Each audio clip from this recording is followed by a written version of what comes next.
कौन से वो गलत फैसले हैं नेहरू के जिन पर बार बार आप लोग आज ध्यान आकर्षित करना चाहते हैं? देखिए, एक तो मैं कहना चाहूंगा कि बहुत सारे प्रश्न हो चुके हैं, तो मुझे 1.5 मिनट का अनइंटरप्टेड समय मिल जाए। देखिए, बहुत से ऐसे नीतियां थी उनकी। कश्मीर की नीति थी, तिब्बत की नीति थी, चीन की नीति थी, प्रतिरक्षा संबंधी नीति थी, जिसपे हमारे मतभेद थे, परंतु उन्होंने बहुत से अच्छे काम किए। औद्योगिकरण का काम किया, IIT, Indian institute of sciences, atomic energy commission, उस पर हम नहीं जाते हैं। अभी जो आपने बात कही कि विरासत, या जो मुशर्रफ हसन साहब ने कहा कि इतिहास के साथ खिलवाड़ और डिस्टॉर्शन किसने किया, ये मैं बताना चाहता हूं कि संविधान सभा की कार्रवाई में ये लिखा है। देखिए, डिस्टॉर्शन कैसे होता है कि जब मुस्लिम आरक्षण का विषय आया तो सरदार पटेल ने यह शब्द प्रयोग किया है कि जिन लोगों के मन में यह लीगी ख्याल है उसे निकाल देना चाहिए, और नेहरू जी ने इसका समर्थन किया। यह था सेकुलरिज्म। और आज आते आते स्थिति क्या हो गई कि इनके प्रधानमंत्री कहते हैं मुस्लिम should have first right over the national resources of India. यह है सेकुलरिज्म के नाम पे घनघोर वोट बैंक की राजनीति। उसके बाद देखिए, राजनीतिक मतभेद रहे मगर एक दूसरे का सम्मान रहा। 1965 के युद्ध में राष्ट्रीय स्वयंसेवक संघ ने जिस ढंग से सहयोग किया, लाल बहादुर शास्त्री जी ने 26 जनवरी 1966 को राष्ट्रीय स्वयंसेवक संघ को उस परेड में शामिल करने का न्योता दिया।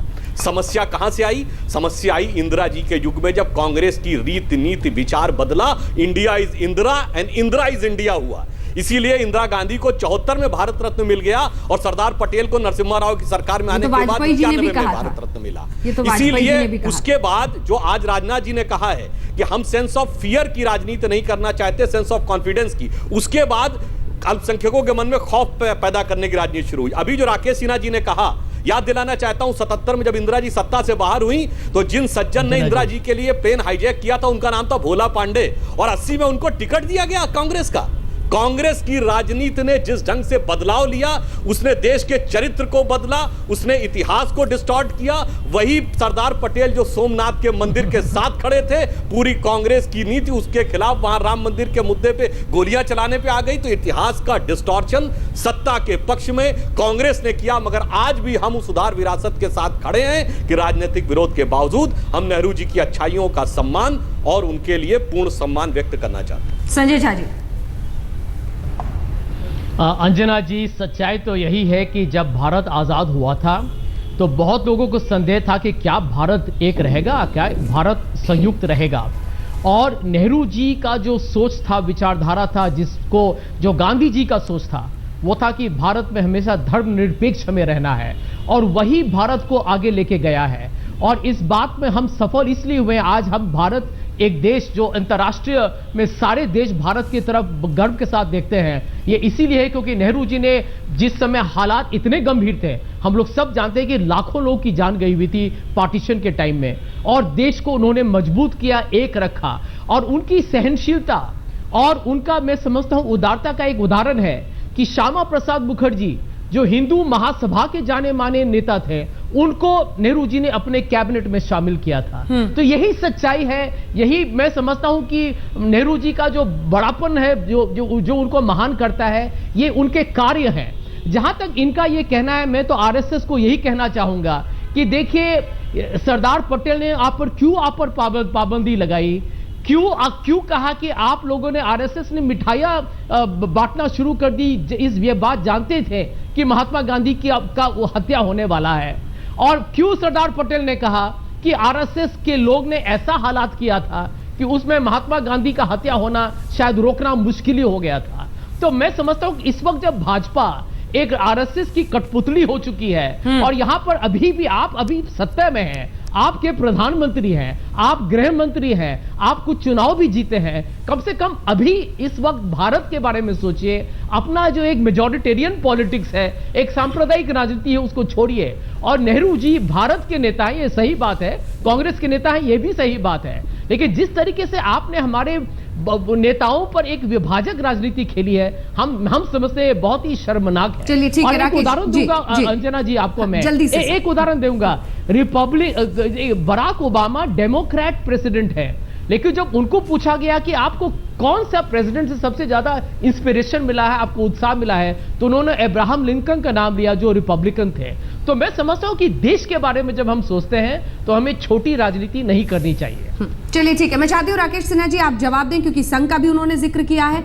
और एक सीधा सवाल और आपसे, क्या संघ वाकई चाहता है कि भारतीय जनता पार्टी इस वक्त सत्ता में है, तो नेहरू उनकी नीतियों को, चाहे कश्मीर को लेकर हो, चीन को लेकर हो, तिब्बत को लेकर हो, उन सब पर जानबूझकर जैसे आज का दिन सेट किया गया है एजेंडा के तौर पर कि ये तय कर दिया जाए देश के लिए कि ये गलतियां इन्होंने की है, संघ को एक बार फिर से उसके काम पर रोशनी डले और दूसरी तरफ नेहरू या कांग्रेस की बदनामी।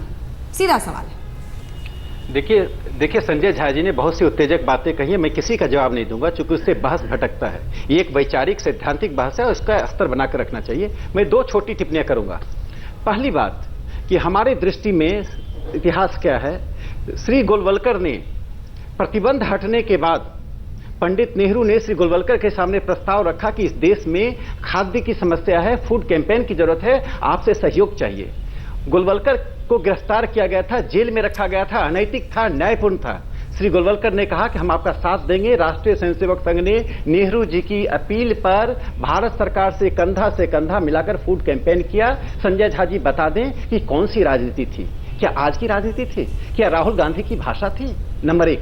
दूसरी बात, 1963 में चीन युद्ध के बाद पंडित नेहरू ने राष्ट्रीय स्वयंसेवक संघ को रिपब्लिक डे परेड में इनवाइट किया। यह संघ को यह सम्मान तो अटल जी के रेजिम में भी नहीं मिला, शायद नरेंद्र मोदी जी के रेजिम में मिलेगा कि नहीं मिलेगा मुझे मालूम नहीं है। लेकिन मैं संजय झा जी से पूछना चाहता हूं, क्या पंडित नेहरू ने मृत्यु से पूर्व संघ के बारे में जो मूल्यांकन किया, उस मूल्यांकन से सहमत हैं?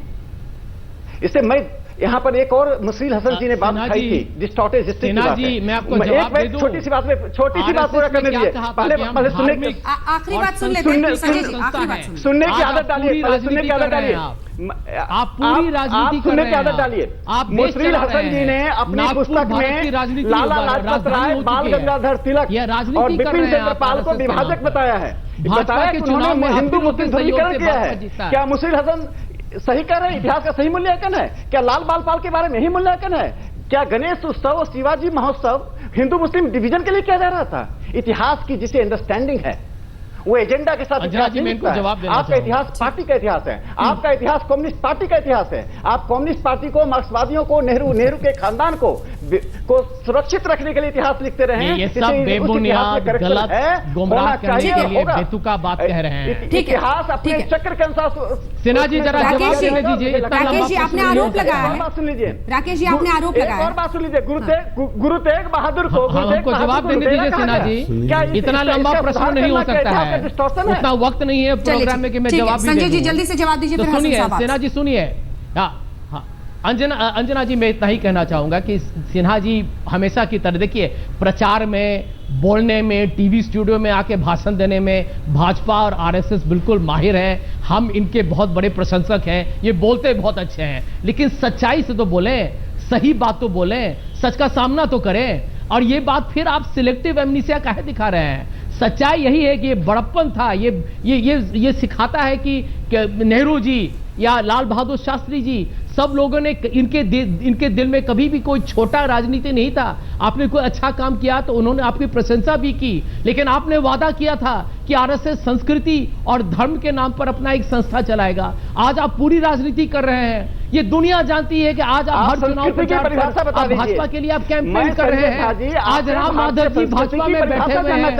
अब एक मिनट, मोहन भागवत जी हिंदू राष्ट्र की बात कर रहे हैं। क्या ये सही बात है? क्या सही बात है? क्या भारत के माइनॉरिटीज को आप डराने की कोशिश कर रहे हैं? क्या ये सही राजनीति है? क्या ये भारत हमारी भौतिकता नहीं होती? क्या अंग्रेजी नहीं होती तो हम इंटरनेट नहीं जानते? क्या अंग्रेजी नहीं होती तो हम आईटी के क्षेत्र में विकास नहीं करते? पूछिए अपने नेता से, लेकिन ये श्रेय आप कैसे ले लेंगे? किया है वो अपमान और हमारे नेताजी ने सही कहा था। लेकिन ये श्रेय आप कैसे ले लेंगे सुधांशु त्रिवेदी जी कि आईआईटी आईआईएम की शुरुआत कल्पना दिल्ली स्कूल ऑफ इकोनॉमिक्स, फिर atomic research institute of statistics, ये सब कुछ तब किया था नेहरू जी ने, ये आप कैसे छीन लेंगे उनसे? मैंने तो अंजना जी अभी इससे पहले वाले वक्तव्य में बात बोली नेहरू जी के प्रशंसनीय कार्यों में, औद्योगिक विकास से लेकर IITs, Indian institute of sciences Bangalore, atomic energy commission, Bokaro, Rourkela और के स्टील प्लांट्स के, मैंने इस संदर्भ में तो उनको पूरा श्रेय दिया। हाँ, मगर जो इतिहास की बात कही तो एक उदाहरण दे के तथ्य बात करना चाहता हूं। जब मोरारजी देसाई की सरकार बनी थी तो जमीन के नीचे से ताम्रपत्र निकाले गए थे जो इंदिरा जी की सरकार ने रखवाए थे। ताम्रपत्र इसलिए रखे जाते हैं कि अगर सभ्यता नष्ट हो जाए तो बाद में उसको निकाल के देखा जा सके। उस ताम्रपत्र में सुभाष चंद्र बोस और सरदार पटेल के लिए एक एक पंक्ति लिखी हुई थी। इंदिरा और नेहरू जी के बारे में कसीदे पढ़े गए थे, आज भी राजकीय अभिलेखागार में वो रखे हुए हैं। ये इतिहास के प्रति इनका न्याय था।